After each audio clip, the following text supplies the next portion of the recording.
భారత అంతరిక్ష పరిశోధన సంస్థ ఇస్రో మరో మైలురాయి దాటేందుకు అడుగు దూరంలో ఉంది. 101 మిషన్ గా PSLV-C61 ను లాంచ్ చేస్తోంది. ఆదివారం ఉదయం 5:59 శ్రీహరికోటలోని సతీష్ ధావన్ స్పేస్ సెంటర్ నుంచి PSLV-C61 నింగిలోకి దూసుకెళ్లనుంది. దీంతో బార్డర్స్ పై నిఘా మరింత బలోపేతమవుతుంది. EOS-09 శాటిలైట్ సరిహద్దులు, తీర ప్రాంతాలపై డేగ కన్ను వేయనుంది.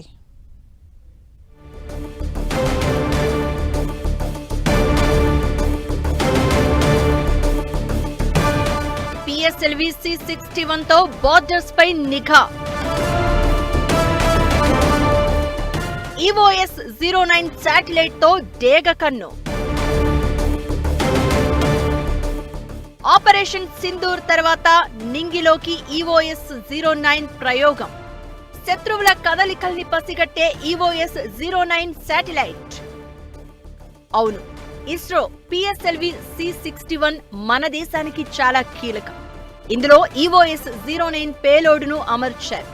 రీసాట్ 1Bగా పిలిచే 1696 కిలోల బరువున్న ఈ రాడార్ ఇమేజింగ్ శాటిలైట్ మన దేశంపైనే కాకుండా సరిహద్దు ప్రాంతాలకు అవతల తీర ప్రాంతాలపైన ప్రత్యేక నిఘా పెడుతుంది. అత్యంత ఖచ్చితమైన హై రిజల్యూషన్ ఇమేజ్లను పంపేందుకు ఇస్రో ఈ ప్రయోగం చేపట్టింది. ఆపరేషన్ సింధూర్ తర్వాత ఈ ప్రయోగం చేపట్టింది ఇస్రో.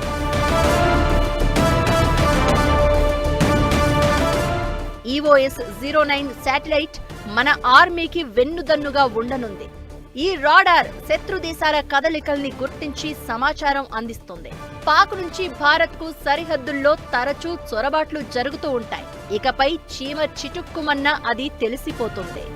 చైనా, మయన్మార్, బంగ్లాదేశ్, శ్రీలంక, మాల్దీవులు ఇలా చాలా దేశాలు సరిహద్దు ప్రాంతాల వెంట ఈ శాటిలైట్ రియల్ టైమ్ ఇంటెలిజెన్స్ అందిస్తుంది. శత్రు దేశాల సైనిక మౌలిక సదుపాయాలు, ఆయుధ డిపోలు, క్షిపణి స్థావరాలపై ఓ కన్నేసి ఉంచుతుంది. ఆర్మీ, DRDOలకు సీక్రెట్ ఇన్ఫర్మేషన్ ను అందిస్తుంది.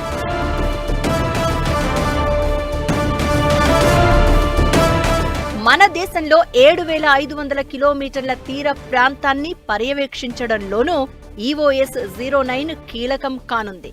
ఉగ్రవాద బెదిరింపులు, డ్రగ్స్ రవాణా లాంటి కార్యకలాపాలకు ఈ రాడార్ చెక్ పెడుతుంది. C-బ్యాండ్ సింథటిక్ అపార్చర్ రాడార్ అన్ని వాతావరణ పరిస్థితుల్లో రాత్రి పూట కూడా చాలా హై రెజల్యూషన్ చిత్రాల్ని అందిస్తుంది. 2022లో EOS-04 శాటిలైట్ ను నింగిలోకి పంపారు. దానికి అప్డేటెడ్ వర్షన్ EOS-09. ఇది జాతీయ భద్రత కోసమే కాదు, ఇటు దేశంలో వ్యవసాయం, అటవీ పర్యవేక్షణ, విపత్తు నిర్వహణ, పట్టణ ప్రణాళిక కోసం రిమోట్ సెన్సింగ్ డేటాను అందిస్తుంది. 5 ఏళ్ల కాల పరిమితితో ఈ శాటిలైట్ సేవలందిస్తుంది.